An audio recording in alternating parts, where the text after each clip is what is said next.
Hey guys, thank you so much for listening to this podcast. Before you get started, I just wanted to bring up a few points about what you're about to hear. So, this podcast was recorded shortly after the first Republican presidential candidate debate held on Fox News. I forget the date, but it was about a month before this was posted. This is a conversation between myself, Bryson Roberts, and Thomas Stone Esquire, a lawyer practicing out in Colorado, who some of you may already know. And this is a podcast that he and I are planning on trying to do on a semi-regular basis.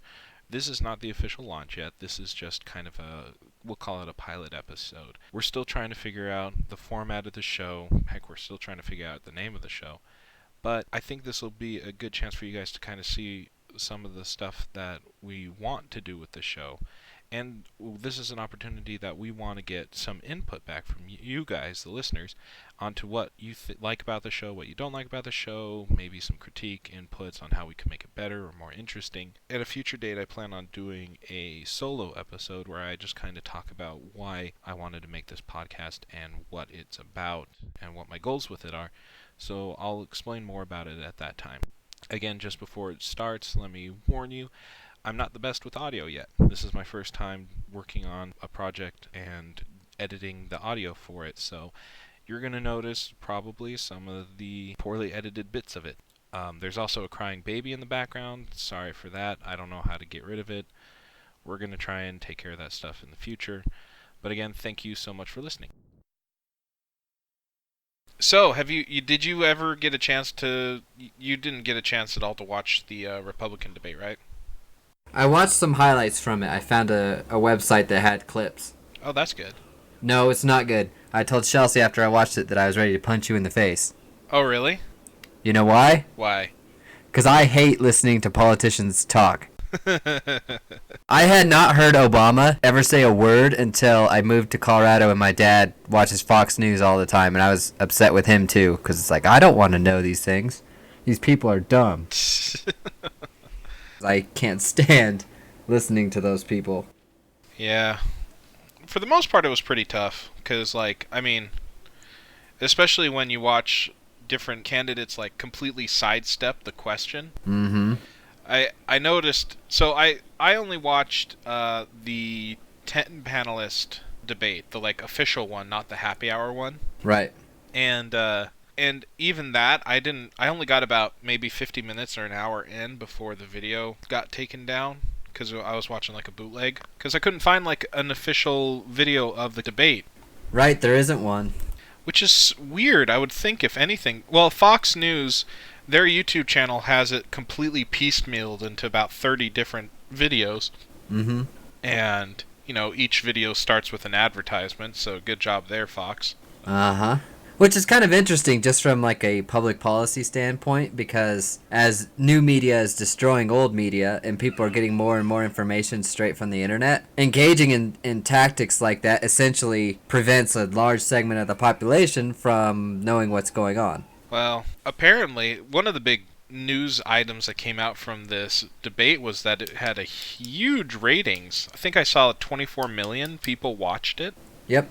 And a lot of people are saying that's because of Donald Trump, and I'm not completely against that idea. That sounds about right to me.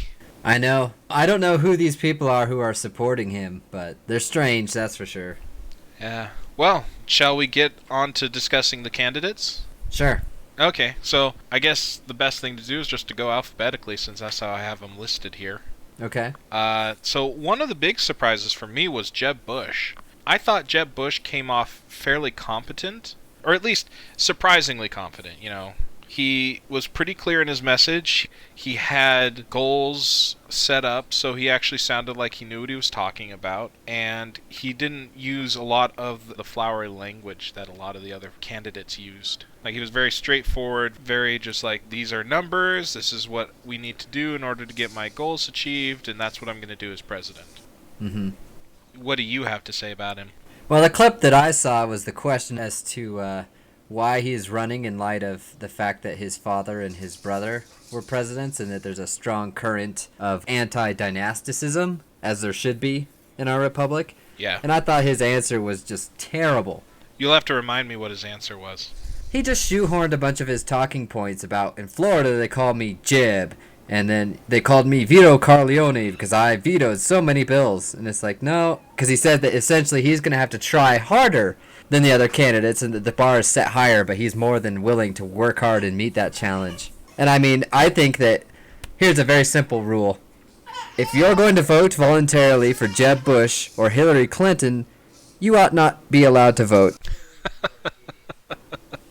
Why? Because in a country of 300 million people, that is a very easy mistake to avoid. You don't pass the presidency from husband to wife.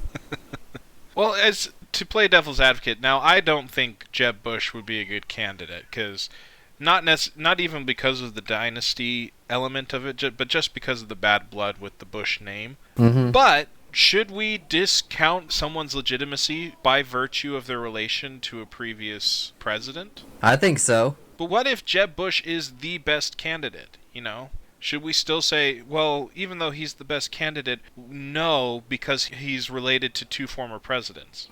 I think so, because appearances in this situation they need to be maintained. We are a republic. To set the precedent of passing the presidency from father to son and then from son to brother, I mean, that is corrosive to the Republican spirit, particularly in a country as large as ours. I mean, already there's the presumption that there's a bunch of oligarchs in America who are essentially running things, so why should we grant legitimacy to that belief, however true it may in fact actually be? I guess, yeah, I can't. I have no real excuse against that. That's pretty much how I feel too. I mean, it's even worse in Hillary Clinton's situation because people essentially are giving her their vote because they want Bill back in office, and that's an end run around a constitutional amendment limiting the president to 2 terms. Do you think it's because of Bill Clinton? My interpretation of it was that people thought Hillary Clinton was the better politician. Even during Bill Clinton's presidency, people thought she was the better politician. Oh, I think it's the exact opposite. Most people tend to agree that Hillary Clinton is actually a terrible politician. I mean, that's why she refuses to answer any questions. She cracks under pressure. She comes off as being really petulant. I mean, Bill, he's a consummate liar. And he looks good at it. He makes people think that he cares about how they feel. And so then they don't pay any attention to what he's actually doing. Well, I think we'll talk more about the Democratic candidates when they finally have their debate. Have they said when that's going to be yet? No debates have been scheduled. Huh. How many are there even for the Democrats? It's like 11 now, right? There is Martin O'Malley, Jim Webb, Bernie Sanders, Hillary Clinton, and there might be some more, but I don't know who they are. I remember it's either 7 or 11 candidates. It was something like that. I can't remember, though. I mean, geez, even looking at these Republican candidates, most of these people I don't think I've ever even seen before. Really? Yeah, well, like, outside of them running for president this year, you know, like Ben Carson, I had never seen him before. He's been around for a while. I mean, not as a politician, because he's not a politician. Right. He's a famous neurosurgeon. Has he been in the media spotlight for political stuff, at least? Yeah, he was invited to the National Prayer Breakfast. I don't remember what year it was, and he essentially attacked Obama while he was speaking, or at least rather attacked Obama's policies while Obama was sitting behind him, and so everybody got really excited because of his pluck and vigor.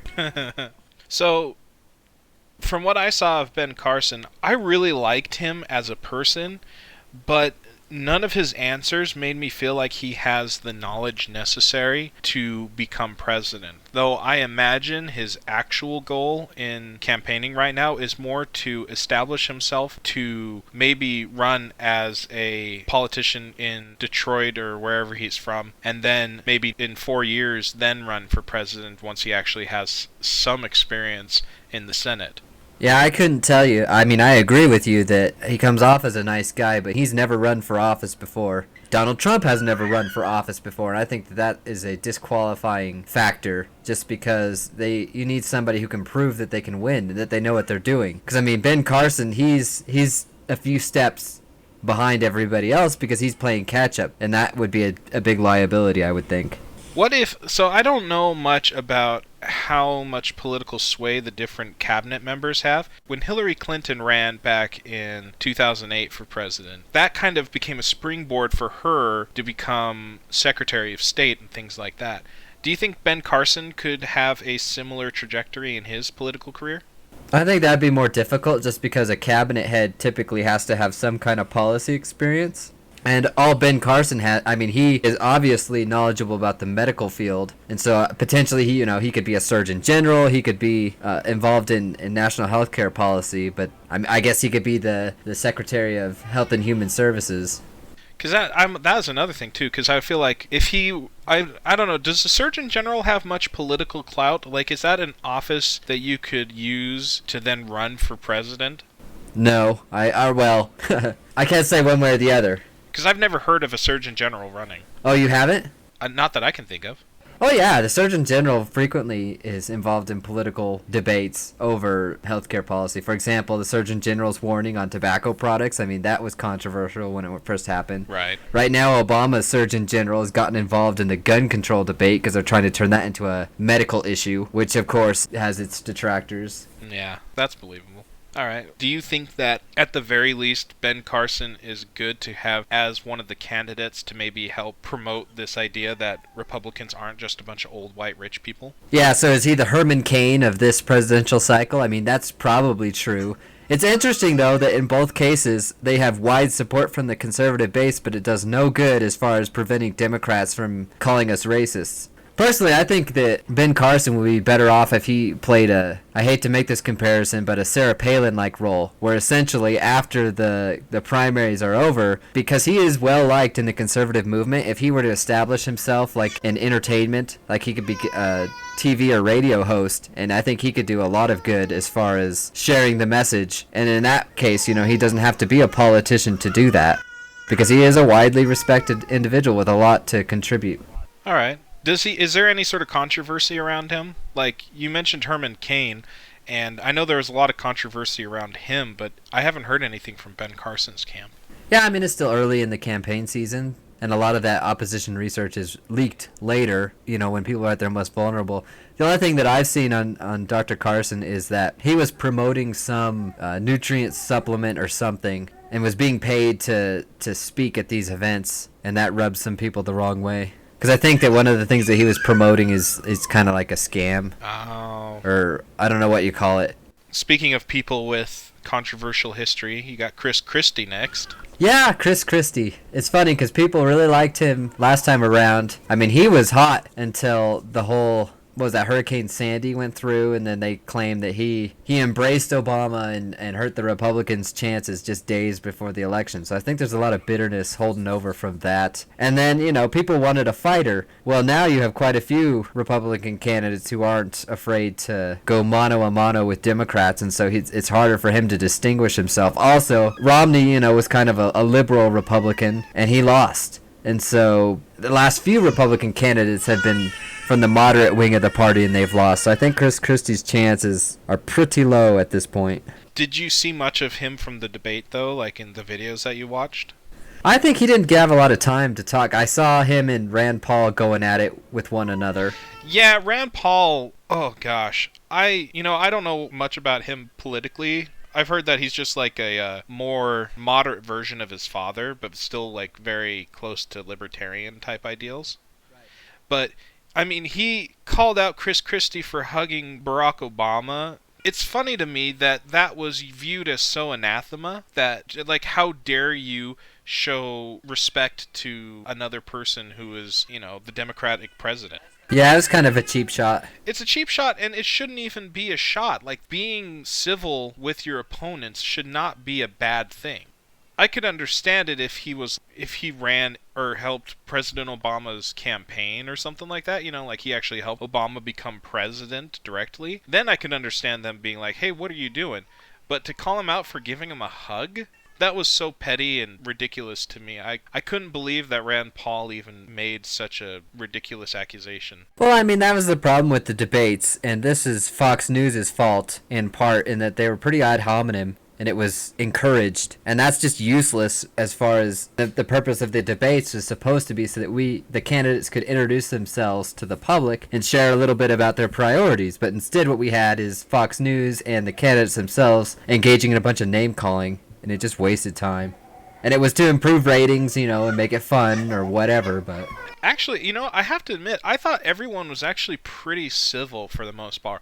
Rand Paul, from what I saw, was the worst. Like, pretty much everything he said had a negative spin or was an attack on one of the other people on that panel. I wish you could have more of them saying, like, hey, this is what I want to do as president, blah, blah, blah, blah.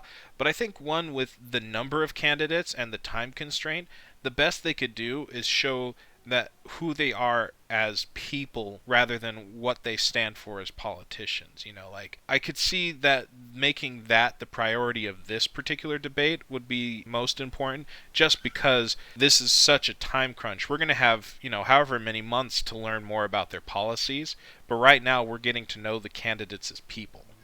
Like I said, in an ideal world, it would be much more about their platforms, but for this, I was pretty satisfied with it being more about their character. Okay, I'll agree with you there. Though, and then again, like I said, I didn't watch the happy hour one, so I didn't see how that one went with only 7 people.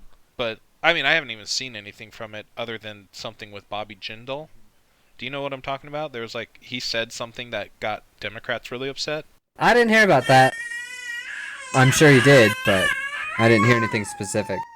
So Ted Cruz is next. Ted Cruz, okay. I thought Ted Cruz actually did really, really well. I liked his responses. Either he had a lot of practice beforehand, or he really knows what he's talking about, because there was no hesitation. Everything was very straightforward and clear. And even though I personally don't like him as a candidate, I really had to give him a lot of credit in that regard.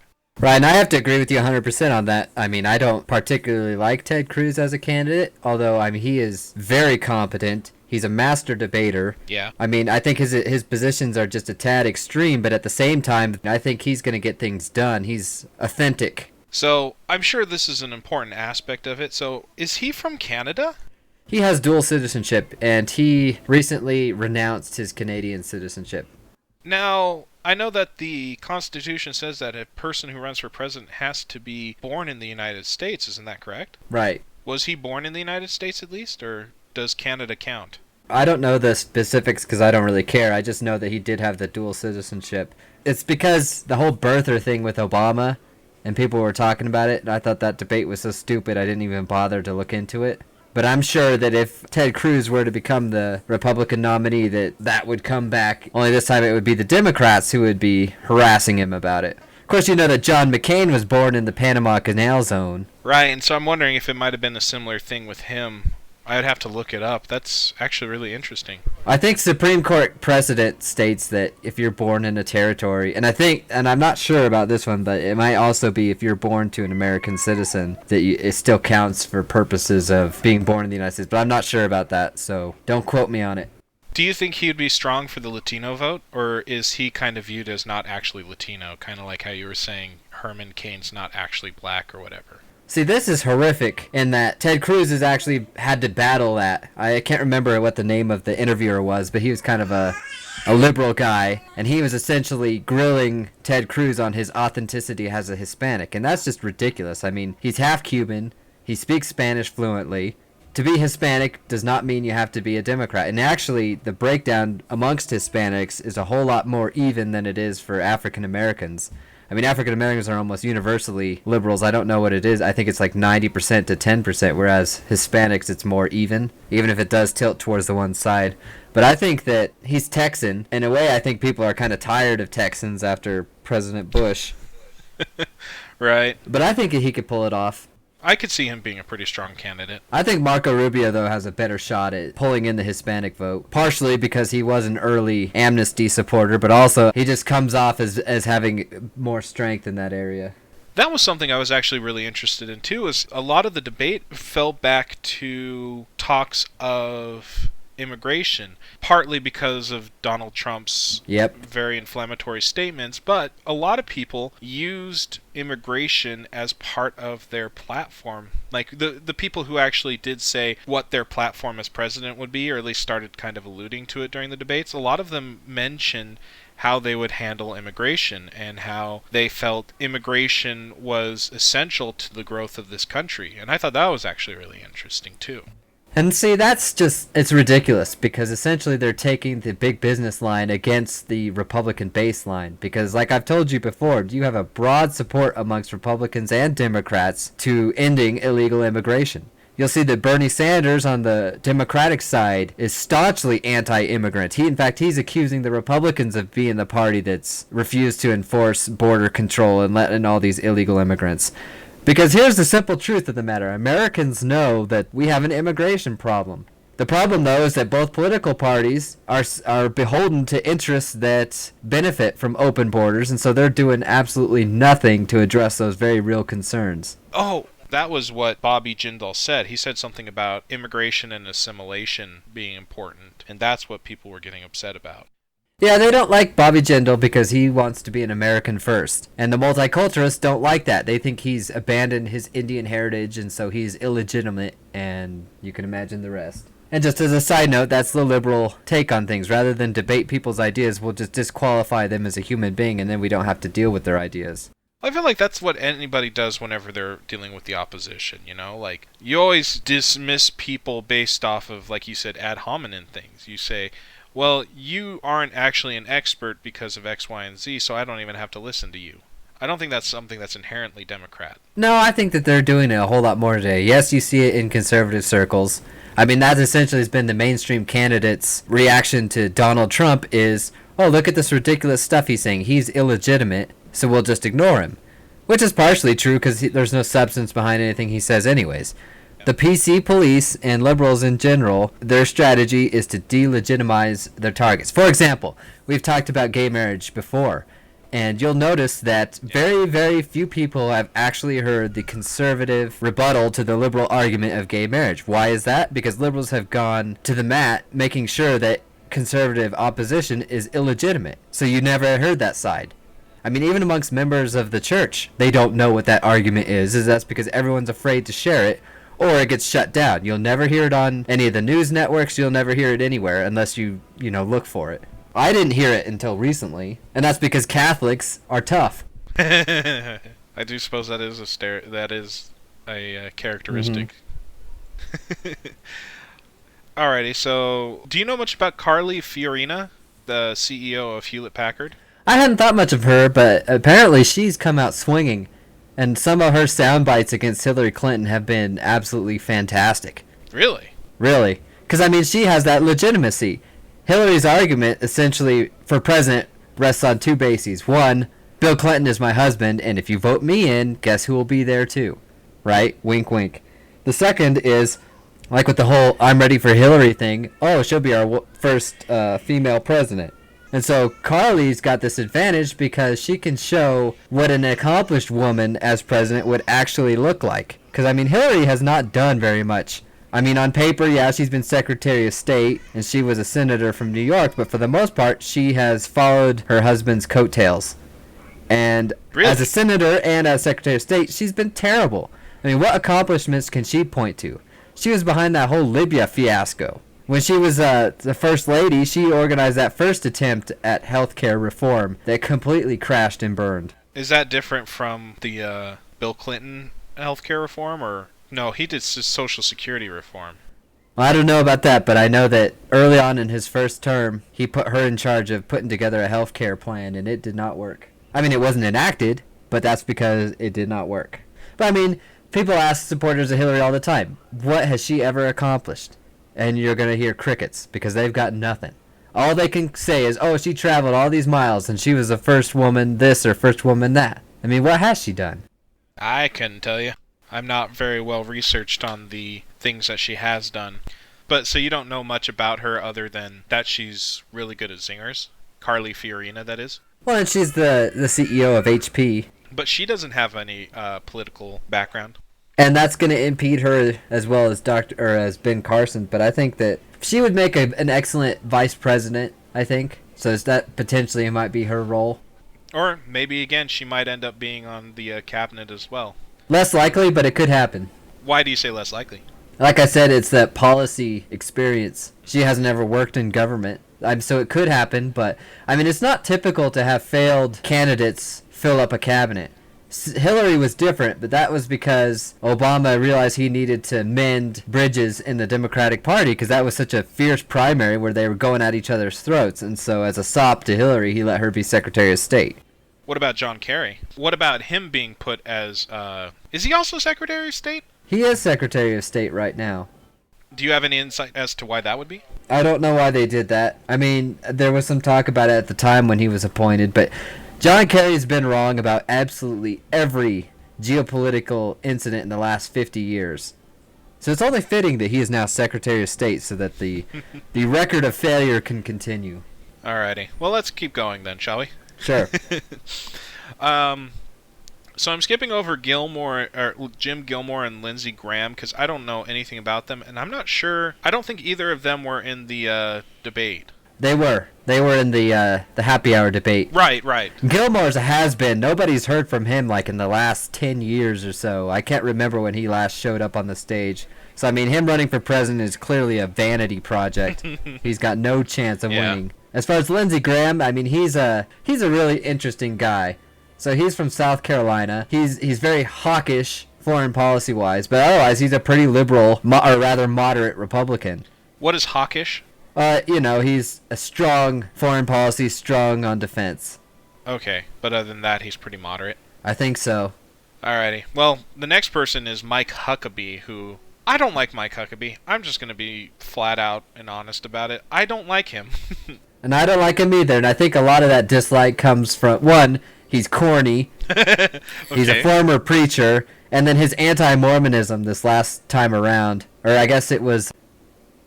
Did he run in 2008 too? I don't remember. Yeah, I think that was when he first went. Right, when Romney lost. I mean, that rubbed me the wrong way. Everything he does rubs me the wrong way, especially since he's been at Fox News and he's just been doing this corn-pone, I'm an authentic person of the people garbage. You know, anyone who has hosted a show on Fox News or done a reality show like Sarah Palin or whatever, yeah, they're not going to be president. I'm sorry. It's just not serious enough. Personality aside, I think I disagreed with every single answer he gave. Like, he would talk about his plans for immigration or abortion or something like that. Either he completely sidestepped the question and tried to turn it back on the other candidates, or his answer was, I didn't like it. I can't be much more eloquent than that.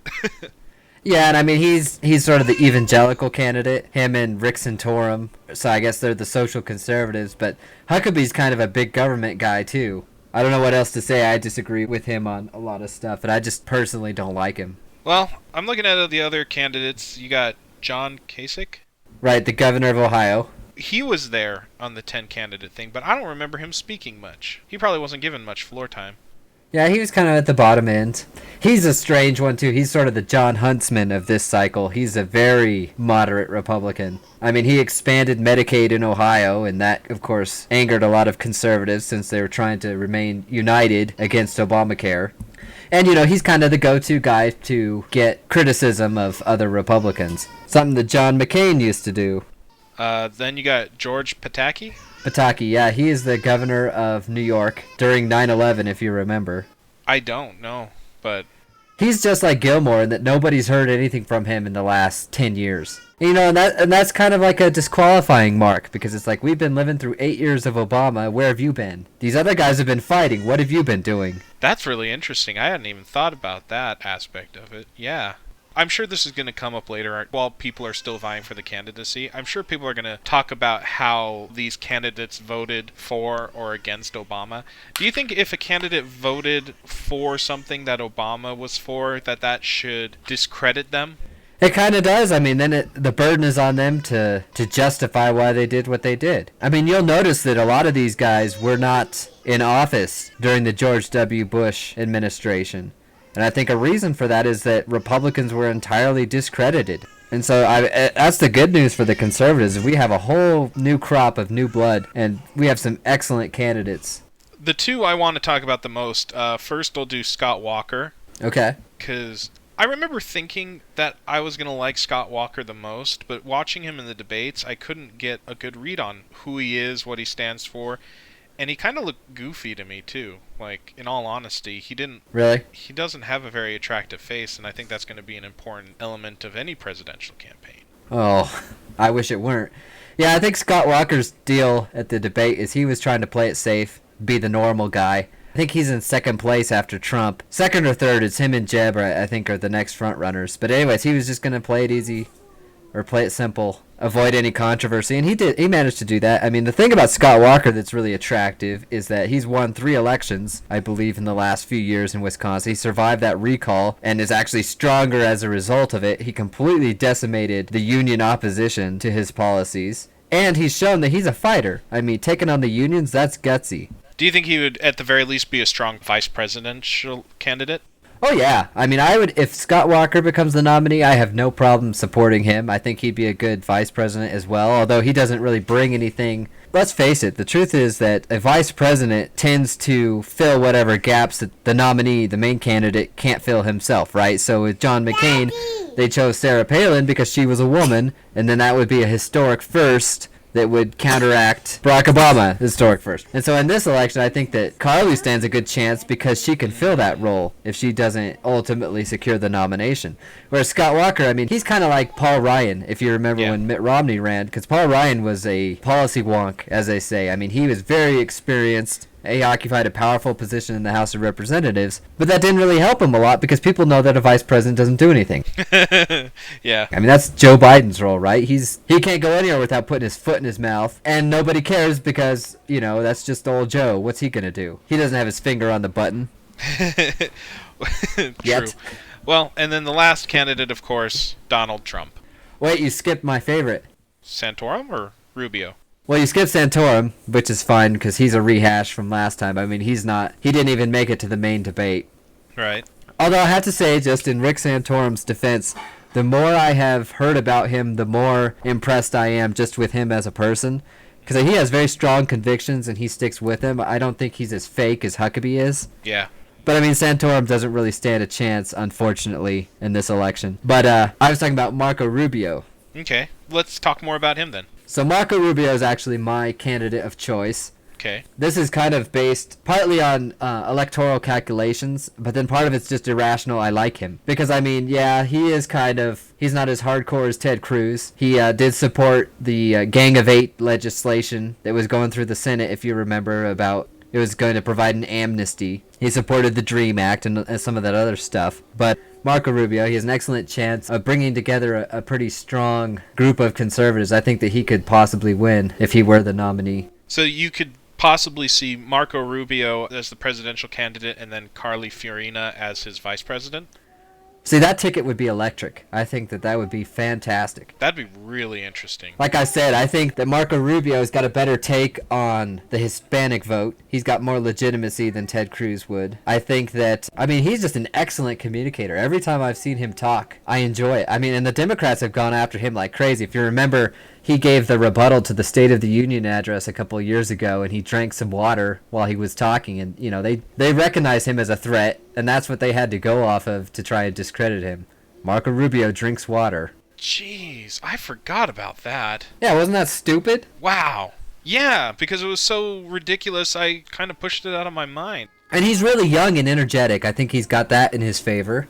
The one thing I don't like about Marco Rubio is that, I mean, he does have a few skeletons in his closet. Are you talking about with how he's voted? Well, I mean, there's that one that the conservatives aren't going to like. But then there's also when he was in the Florida state government, there was one time when he used, I think it was a state credit card for something that he wasn't supposed to. He reimbursed him afterwards, and I mean, it's kind of small potatoes, but knowing what we know about campaign politics and the extent that liberals will go after you. Remember, Mitt Romney was blamed for killing a woman who died of cancer because Bain Capital took over a steel plant or something like that. So, I mean, the Democrats have no shame when it comes to negative campaigning. So I worry a little bit that that's going to come back and get him. But I mean, all the candidates, everybody's going to have something that can be used against them. So that's not really a big problem at this point. Okay. I think he must have been there for the 10-player debate, but I don't remember him at all. Yeah, he was there. Some people think that he won the debate as far as he was very, very, very much on message, very likable, and he generally is. That's good. From what I've seen so far, I don't think I would mind him as a presidential candidate. Like, I don't want Ted Cruz as a candidate, but Marco Rubio, I could definitely see myself getting behind him. Well, let me clarify right now. There are very few of the candidates right now that I would not be able to get behind or I wouldn't be happy with if they were in office. Or, I mean, if they were to win. I mean, I have no problem with Marco Rubio, with Ted Cruz. I mean, he wouldn't be my first choice, but I think he would be able to get a lot done. Scott Walker. Essentially, it's easier for me to go the opposite way and say the ones that I would have a real problem with are, of course, Donald Trump because he's an idiot. Right. Some of the more moderate guys might have to hold my nose at, but I mean they don't really have a chance. Anyways, Huckabee, I would not want him in. Well, let's get talking about Donald Trump then. All right, let's save the stupidest for last. Okay, so, well, I'm going to talk more about his presence than about what he said, because there were two things that I thought were really interesting about that debate. One was that the moderators clearly did not like Donald Trump. Mm-hmm. Like, the person they were the hardest on when it came to questions and stuff like that was Donald Trump. You know, when other candidates sidestepped the questions, they tended to just let it slide, but if Donald Trump did, they would, like, double down and say, but you didn't answer the question, you know? Mm-hmm. So I thought it was pretty clear that the Fox News people did not want Donald Trump to come out on top from this debate and were willing to play by slightly different rules in order to accomplish that. Right, I'd agree with you. Although I would extend that and say the entire Republican establishment is united against Donald Trump, and with good reason. Because, I mean, Donald Trump is a spoiler. He has the potential to completely derail the Republican nomination and the chances of success come November. Well, and that leads me to the second thing that I thought was really interesting was everyone was I don't want to say they were walking on eggshells, but they were very cognizant of the need to avoid upsetting Donald Trump and his supporters. And so what they would do is they would talk very positively about what Donald Trump has accomplished, which is the point that I heard them kind of say over and over again was that Donald Trump has tapped into this anger and frustration with the conservative base. Like, that was kind of the language they would use when talking about why he's even there in the first place. And they would use that as kind of a stepping stone to say, we hear you, we're right with you, people that are supporting Donald Trump. Support us now. Right. There's quite a few candidates that are attempting to woo away Donald Trump's supporters. Ted Cruz most notably amongst them. I mean, he hasn't been able to criticize Donald Trump yet because of that. But then on the other hand, there's quite a few that have no qualms whatsoever going after him. I mean, Rand Paul's gone after him. Rick Perry, he's number one as far as trying to take Donald Trump down. And I mean, that's an electoral calculation, but it's also of the fact that he needs to get out of the race. The longer he's in there, he's sucking all the oxygen out of the room, and it's very true. I mean, Donald Trump had way longer as far as the amount of time that was allotted to him than any of the other candidates. And I mean, it was all buffoonery. That guy doesn't have any positions. You press him on anything that he said, and he falls back on these vacuous statements that have no meaning to them whatsoever.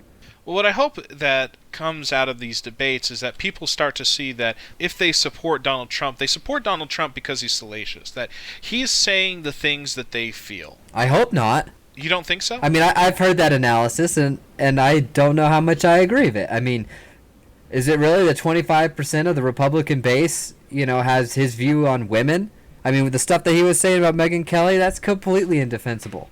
Or, I mean, it's one thing to take up the immigration debate, but the way that he's doing it, I mean, he's essentially slurring Hispanics as being rapists and criminals. And I mean, that's just, I would think that would be electoral suicide. And yet, he's the front runner. He's still polling higher than everyone else. So, I mean, I'm in this awkward position. I mean, I keep good company. I mean, Charles Krauthammer, Jonah Goldberg, Kevin Williamson, they're all in the same corner of, I'm trying to think of an apt metaphor, just shaking your head in disbelief as Trump continues to rise in spite of his rodeo clown buffoonery. Well, I guess what I'm saying more is that people feel like he's the candidate who's not afraid to fight, like you were kind of talking about earlier, that he's willing to stand up to the mainstream media and speak his mind, and they feel that they feel like as though because he's saying these things that means he's more genuine or honest or something like that, which is more than likely not the case. Well, it couldn't be more untrue, because I mean, look at Donald Trump's positions. They don't even change with the prevailing winds. They just randomly change, according to however he feels in the morning. That guy has no consistency baked into him whatsoever. He is the least conservative candidate of all of them. He supports the most extreme form of abortion that you can think of. He supports a single-payer healthcare system like what they have in Canada. He was pro-immigration, talking about how we needed amnesty for 30 million illegal aliens living in America only a couple of years ago. So, I mean, there is no question as to the depth of his convictions. That's why I'm surprised that his supporters are willing to look past that. I think that at the end of the day, they think he's a winner. They like that he insults other people, and it makes them feel good about themselves. Because there's no other explanation, really, that I found credible as far as that would explain his popularity at the moment. Well, and that kind of goes back to what I'm hoping, that from these debates, people see that they don't have to back Donald Trump, that he's not the only candidate who's going to be strong in his convictions and is going to be willing to stand up for his beliefs and fight against those who oppose them. Right, and let's hope so. Because, I mean, preparing for this podcast, I read the New York Times and sort of their take on the Republican debate. And, you know, predictably, they're very pro-Donald Trump because they know that he is smearing Republicans amongst the general population. And so, you know, they're almost gleeful with the fact that he's jumping up and down like this big gorilla, making us all look like misogynist, racist idiots. But then again, here's the problem I find in. So I essentially agree with 99.9% of what Mark Steyn says, right? He's my favorite commentator, and I try to stick pretty close to him. And his take on the Trump thing has been interesting because he essentially takes the position that people who support Donald Trump are the people who are being maligned by the coastal elites, right? What does that mean? I mean, it's middle America. I've seen quite a few commentators mention this, is that essentially Donald Trump is speaking for a constituency that neither of the other political parties dare speak to. I mean, this is middle class tastes, right? Okay. Calling everybody else a loser, speaking in non-PC modes of speech and all of that. Anti-immigration, definitely. Whole economic protectionism, right? And I don't want that. I mean, I think he needs to get out of the race and disappear. The thing is, kind of like Newt Gingrich did last time, is that Donald Trump rejects the premise of the question. Part of our problem as Republicans is that truly we are the stupid party because we let the left set the terms of the debate and then we gladly go with it, right? Mm-hmm. For example, all those liberals who say that if you oppose anything Obama does, you're a racist. We need to stop accepting that. We need to stop accepting their definition of racism. That it has absolutely no objective component to it whatsoever and it's entirely relative based on how it makes liberals feel. We need to be just as aggressive as they are as setting the terms of the debate. So one of the problems with Trump is that we have the Republican establishment essentially mirroring what the New York Times editorial board is saying, and that's bad for us. Because any control that we cede to them ultimately weakens our position as we go forward. And so in that way, I mean, what Trump is doing is good, it's just he's doing it in such a destructive way, it's not going to matter. And if he does run as a third-party candidate, I mean, I think it's telling that Donald Trump didn't enter the race until Bill Clinton told him that he should. I mean, it's pretty obvious that he is being supported by people who want him to be a spoiler for the Republicans. Just like Bernie Sanders is being supported by a group of Republicans who are hoping that he's going to cause trouble for Hillary. I had not heard about that, but I can see how that'd be the case. Because, I mean, that's a lot of people say that Ross Perot lost the election for George H.W. Bush. Oh, he absolutely did. You know, Bill Clinton only won with like 43% of the vote. Yeah, so Donald Trump could be that same person for whoever gets the Republican ticket, and if that's the case, that'll be immensely frustrating. Right, heaven help us all, because we've already gone through 8 years of Obama. I don't think this country can suffer much more of that before it's irreversible. And that's the thing about Hillary Clinton. I mean, things have never been as polarized as they are right now, and she is definitely not the person to fix that. We need someone with new ideas. Speaking of getting things done, I do want to talk about one more thing real quick. Again and again, candidates have brought up that one of the first things they'll do when they get into office is repeal Obamacare. Is that even like a thing? Because I've heard analyses on the subject say that you can't repeal Obamacare. It's a law now. It's done. The problem is, in America, once you pass laws, they never get repealed. And that's because of the lethargy that constitutes the legislative branch, right? They pass these things and then never pay attention to them again. That's why you have all this New Deal legislation that serves no purpose whatsoever, but it keeps continuing in some form of zombie government. No legislature is bound by anything that a prior legislature does. That's a basic principle of constitutional law. So, if the Republican-controlled House of Representatives and Senate were to ever get their act together and repeal Obamacare, and you had a president who was willing to sign it, the law would be repealed. End of story.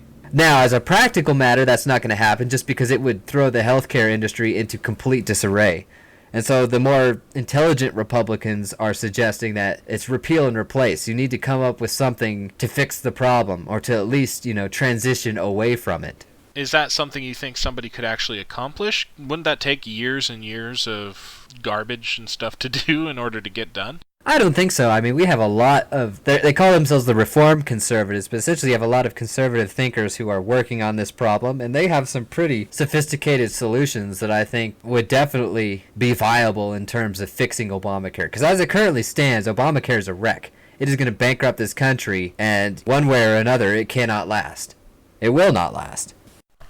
And that was the first episode of our podcast. Thank you again so much for listening. If you have any questions or comments or anything that you'd like to share with us, please leave a comment either on the YouTube video itself or in the comments box on Facebook where we post this video. Any and all input is really greatly appreciated. Thank you again for listening, and until next time, goodbye.